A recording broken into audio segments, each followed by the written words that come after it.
Ayan, hello po. Good morning po sa inyo lahat mga kalingap. This is Kuya Jens at isang mapagpalang umaga po sa ating lahat. At dito na po tayo sa umaga na kung saan po tayo ay muling magbabahagi po ng salita ng Lord. So kahapon po nag-Matthew 4 po tayo. Ngayon naman po ay Matthew 5. So kung kayo po yung mga Bible, pwede niyo pong tingnan yung mga Bible po ninyo. Punta po tayo sa Matthew 5 sa verse 1 to 12. Sabi po dito, nang makita ni Jesus ang napakaraming tao, umakyat siya sa bundok at naupo roon. Lumapit sa kanya ang mga tagasunod niya at nagsimula siyang mangaral. Sinabi niya, mapalad ang mga taong inaaming nagkulang sila sa Diyos dahil makasama sila sa kaharian ng Diyos. Mapalad ang mga naghihinagpis dahil aaliwin sila ng Diyos. Mapalad ang mga mapagkumbaba dahil mamanahin nila ang mundo. Mapalad ang mga taong ang hangad ay matupad ang kalooban ng Diyos dahil tutulungan sila ng Diyos na matupad iyon. Mapalad ang mga maawain dahil kaawaan din sila ng Diyos. Mapalad ang mga taong may malinis na puso dahil makikita nila ang Diyos. Mapalad ang mga taong nagtataguyod ng kapayapaan dahil tatawagin silang mga anak ng Diyos. Mapalad ang mga dumaranas ng pag-uusig dahil sa pagsunod nila sa kalooban ng Diyos dahil makakasama sila sa kaharian ng Diyos. Mapalad kayo kung dahil sa pagsunod ninyo sa akin ay iniinsulto kayo, inuusig at pinaparatangan ng masama. Ganoon din ang ginawa nila sa mga propeta noong una. Kaya magala kayo dahil malaki ang gantimpala nyo sa langit. Ayan, ang ganda po ng word po natin ngayong umaga mga kalingap. So, sinasabi po dito mga kalingap na napaka-importante po talaga ng pagsunod po natin sa ating Panginoon. Napakaganda po na maging dito po sa mundo na grabe po, ang dami po nangyayari. Kung manonood lang po tayo ng balita, sa TV pa lang po, napakarami na pong mga nangyayaring kaguluhan. Away-away, patayan, aksidente, gera, hindi pagkakasundo-sundo ng mga leader. So napakarami pong nangyayari po sa mundo. Sa TV pa lang, sa mga balita pa lang po yan. Hindi pa po kasama yung mga nangyayari sa ating personal na buhay. At grabe, sinasabi po dun sa salita ng Lord na napaka-importante po dito sa mundong ito na bilang mga tagasunod ng Panginoon, bilang mga anak niya, ay napakahalaga po na isa po tayo sa mga nagpo-promote ng peace. Tayo po yung parang tagapamagitan, tagapamayapa, at hindi po tayo nakikisali sa mga gulo. At sabi nga po doon, hindi may iwasan na dahil sa pagsunod po natin sa mga utos at pinapagawa ng ating Panginoon, ay uusigin tayo, may mga mangiinsulto sa atin, merong mga sasabing hindi maganda yung ibang tao. Katulad na lang po kahapon, nagulat po ako kahapon kasi doon sa mga ibang mga comments po, dun sa mga post natin every morning, sa upload natin every morning, ito nga pong pag-share ng word, ay talagang totoo po pala talaga na yung pag sumusunod ka sa Lord ay uusigin ka. Merong mga nagko-comment na wala daw karapatan mag-share ng word, isang huwad daw na propeta, ano pa ba yung mga nakalagay dun?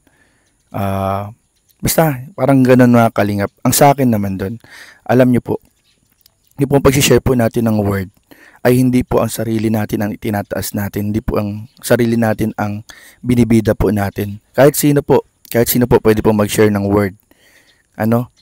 Dahil po yung pag-share po natin ng word ay sinusunod po natin yung pinapagawa sa atin ng Panginoon na go ye and preach the gospel to all nation. Ang Lord po ang tinataas po natin. Kasi kung sarili ko lang po, kung sarili ko lang po yung itinataas ko dito, ay wala po akong may pagmamalaki. Pero ang tinataas po natin sa pagbabahagi po ng salita ng Lord ay ang Lord Jesus mismo. Siya po mismo ang itinataas po natin, yung mga gawa niyang mabubuti, yung pagmamahal po niya sa atin, yung mga katotohanan na aral niya at turo at salita na dapat po nating malaman. Kasi marami po sa atin, hindi po nakapagbasa yung iba ng Bible. So, importante na merong mga tagapagsalita rin o nagbabahagi ng kanyang salita para malaman kung paano haharapin yung mga araw-araw nating pamumuhay.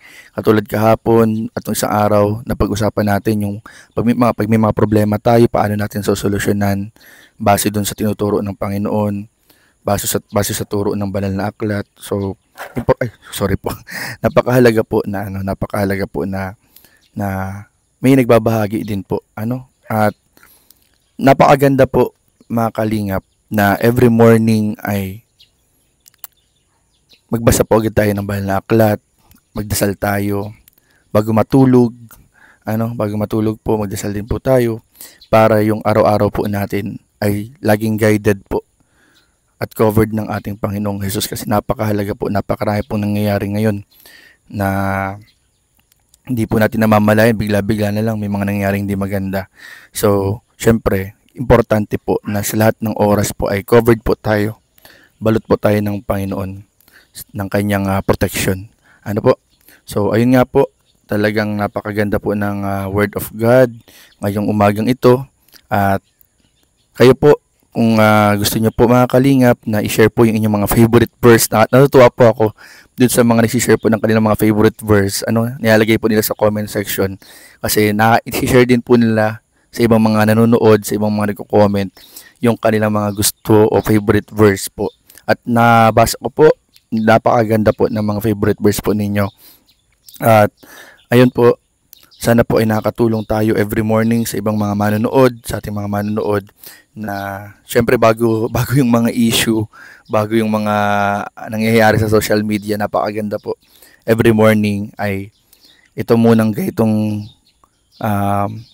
salita ng Lord muna yung ating mapapanood at maririnig.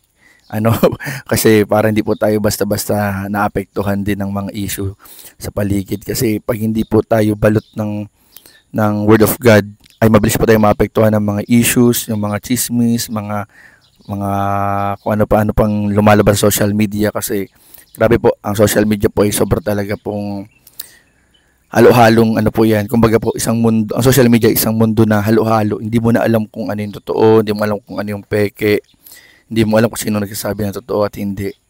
So, Cookie! Dito po si Cookie. Ayan po.